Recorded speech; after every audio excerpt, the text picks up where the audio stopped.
नमस्कार बंधुरा शखेर रान्नाघरे आपनादेर स्वागत। आज आमी तैरी करे देखाबो काँठाल दिए पाटीसापटा। आमी काँठाल दिए पाटीसापटा किभाबे बानाच्छि आपनारा भिडियोटी स्किप ना करे प्रथम थेके शेष अब्दि देखते थाकुन। आपनारा तो अनेक धरनेर पाटीसापटा खेयेछेन, आमेर पाटीसापटा, एमनि दूधेर पाटीसापटा, खिरसा पाटीसापटा। चलुन आमी किभाबे काँठालेर पाटीसापटा बानाच्छि सेटा आपनारा देखते थाकुन। एकटा कागज पेरे निलाम। एबार आमी कागजेर उपरे काँठालटा भालो करे भेंगे नेब। तार आगे हाथे आमी एकटू सर्षेर तेल माखिए नेब, ता ना होले काँठालेर आठागुलो आमार हाथे लेगे जेते पारे। हाथे तेल माखिए नेब, ताहले काँठालेर आठागुलो हाथे लेगे जाबे ना। एबार आमी काँठालटा भालो करे भेंगे नेब।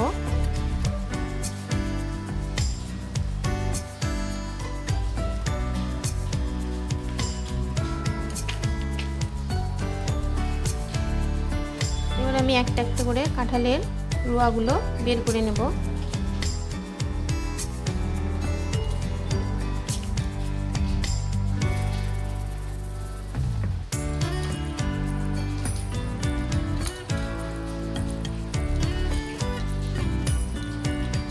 কাঁঠালটা ভেঙে আমি কাঁঠালের রুয়াগুলো বের করে নিয়েছি, আমার ঠিক যতটা লাগবে ততটা। এবার আমি কাঁঠালের ভেতর থেকে বিচিগুলো বের করে নেব, দিয়ে পরিষ্কার করে নেব।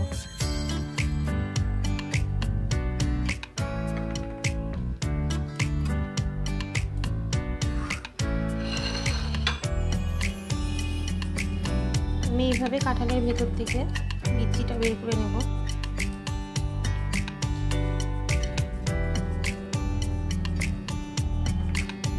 কাঁঠালের রোয়াগুলোনের থেকে বিচিগুলো বের করে নিয়েছি। এবার আমি একটা মিক্সার জারে এগুলো সব দিয়ে নেব, দিয়ে ভালো করে একটা পেস্ট বানিয়ে নেব। হাত দিয়ে করলেও হয়, কিন্তু হাত দিয়ে যেহেতু খাজা কাঁঠাল খুব একটা ভালো হবে না, গলা কাঁঠালে ভালো হয়। এটা খাজা কাঁঠাল, এই জন্য আমি মিক্সারে দিয়ে একটু ঘুরিয়ে পাল্পটা বের করে নেব। মিক্সার জারের মধ্যে আমি কাঁঠালটা ভালো করে পেস্ট করে নিয়েছি। এবার আমি ব্যাটারটা বানিয়ে নেব। এখানে আমি নিয়ে নিয়েছি এক বাটি চালের গুঁড়ো। আমি এখানে গোবিন্দভোগ চাল নিয়েছি, আপনারা চাইলে যে কোনো আতপ চাল নিতে পারেন। এবার আমি এই চালের গুঁড়োটা দিয়ে নেব। নিয়ে নিয়েছি এক বাটি ময়দা, দিয়ে নিলাম। নিয়ে নিয়েছি হাফ বাটি সুজি, সুজিটাও আমি দিয়ে নেব। দিয়ে নেব পরিমাণ মতো চিনি। আমি চিনির পরিমাণটা একটু বুঝে দেব, কারণ কাঁঠালটা খুব মিষ্টি, সে অনুযায়ী আপনারা চিনিটা দিয়ে নেবেন।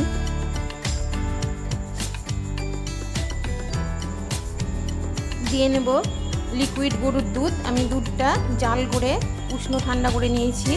এবার গরুর দুধটা আমি দিয়ে নেব।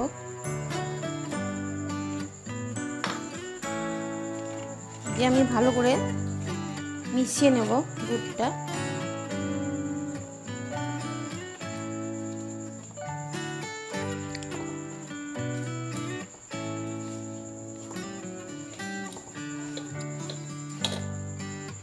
এর মধ্যে আমি পুরো দুধটাই দিয়ে নেব।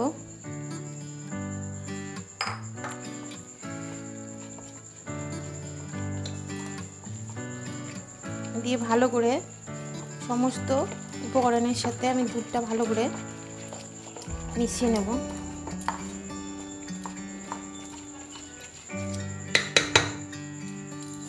এবার আমি এর মধ্যে দিয়ে নেব আগে থেকে পেস্ট করে রাখা কাঁঠালের পাল্পটা।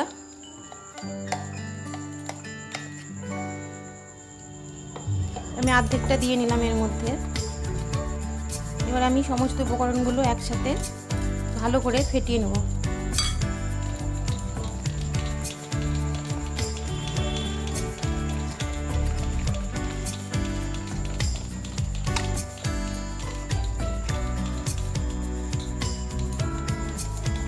এর মধ্যে যেন কোনো রকম গোটা না থাকে, আমি এরকমভাবে ব্যাটারটা তৈরি করে নেব।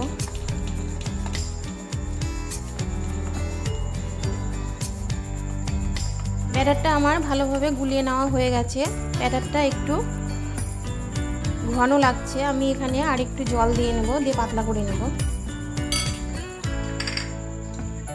আমি খুব অল্প পরিমাণে জল দিয়ে নেব,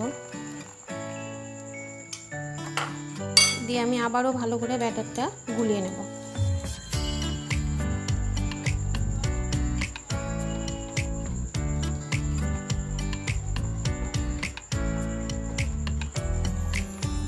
এবার আমি এর মধ্যে দিয়ে নেব সামান্য পরিমাণে এলাচের গুঁড়ো।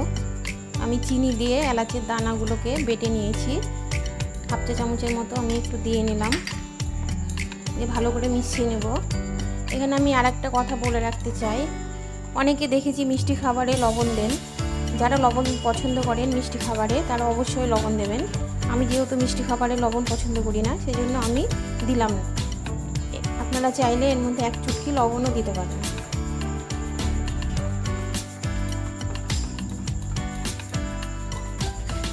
ব্যাটারটা আমার ভালো মতো তৈরি করে নেওয়া হয়ে গেছে। আমি এরকম ঘনত্বে রাখলাম। এবার আমি ভালো করে 30 মিনিটের জন্য ঢাকা দিয়ে রেখে দেব।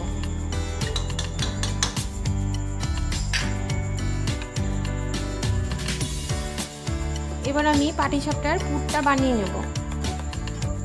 প্রথমে আমি কড়াই বসিয়ে গরম করে নিলাম। কড়াইটা বসিয়ে আমি গরম করে নিয়েছি। এবার আমি আগে থেকে যে কাঁঠালের পাল্পটা করে রেখেছি সেটা আমি কড়াইয়ের মধ্যে দিয়ে নেব পুরোটাই।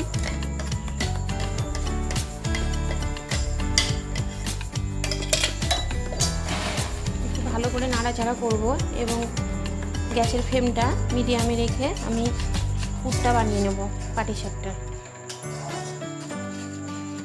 আমি এর মধ্যে দিয়ে নেব পরিমাণ মতো চিনি। চিনিটা একটু বুঝে দিতে হবে, আমি আগেই বলেছি, কারণ কাঁঠালটা খুব মিষ্টি।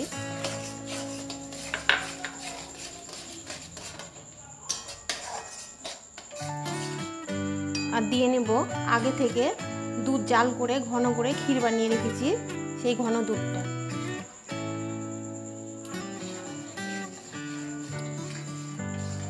ভালো করে নেড়ে চেড়ে আমি পাটিসাপটার পুরটা বানিয়ে নেব।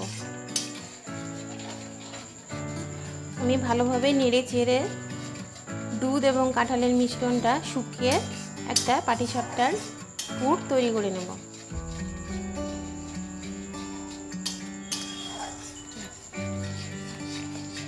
আমি ভালোভাবে বারবার করে নেড়ে চেড়ে পুরটা ঘন করে নিচ্ছি। বারবার নেড়ে না দিলে তলায় ধরে যেতে পারে এবং পুড়ে যেতে পারে, ওই জন্য বারবার নেড়ে দিতে হবে।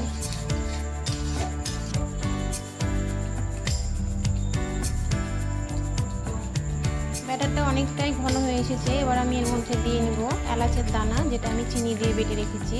আমি পুরোটাই দিয়ে নেব। এটা আমি ফ্লেভারের জন্য দিলাম। এলাচের দানা থেকে খুব সুন্দর একটা গন্ধ বেরোয়, খেতে খুব ভালো লাগে। আর একটু আমি ঘন করে নেব, দিয়ে নামিয়ে নেব। পাটিসাপটার পুরটা আমার রেডি হয়ে গেছে।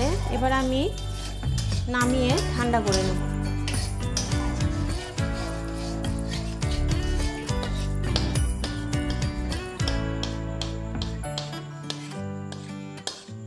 তিরিশ মিনিট হয়ে গেছে। 30 মিনিট পর আমি ঢাকাটা তুলে আবারও ভালো করে একটু চামচের সাহায্যে নেড়ে চেড়ে নেব।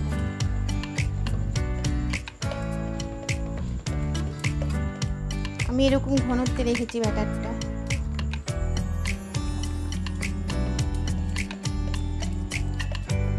আমি প্যান বসিয়ে গরম করে নিয়েছি।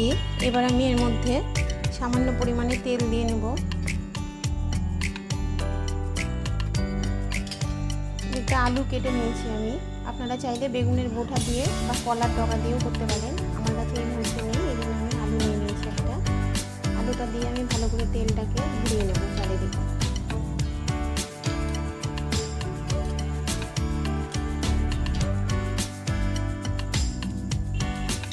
প্যানটা গরম হয়ে গেছে। এবার আমি 1 চামচ ব্যাটার এর মধ্যে দিয়ে নিলাম, দিয়ে ভালো করে এইভাবে একটু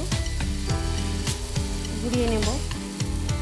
আমি এইভাবে হাতা দিয়ে ঘুরিয়ে গোল করে নেব। এবার আমি আঁচটাকে একদম কমিয়ে দিয়ে কিছুক্ষণের জন্য ঢাকা দিয়ে দেব। এবার আমি ঢাকাটা উঠিয়ে দেখে নিচ্ছি হয়ে গেছে। এবার আমি উল্টে দেবো, তুলে নেব। খুব আস্তে আস্তে করতে হবে, নাহলে ভেঙে যেতে পারে।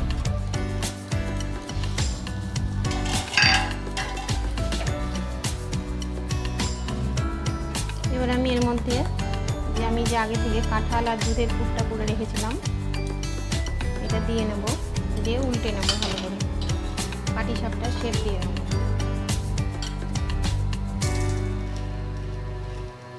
দেখেই বুঝতে পারছেন কতটা সুন্দরভাবে উঠে গেল।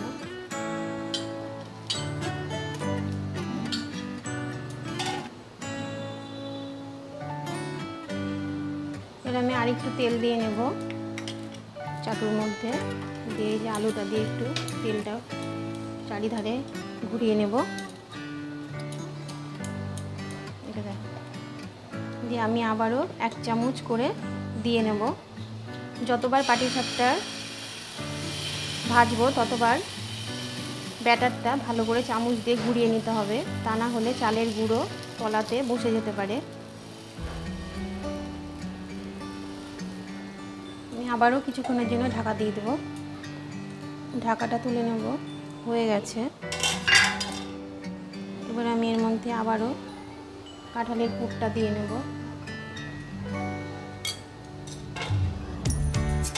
দিয়ে ভাজ করে নেব।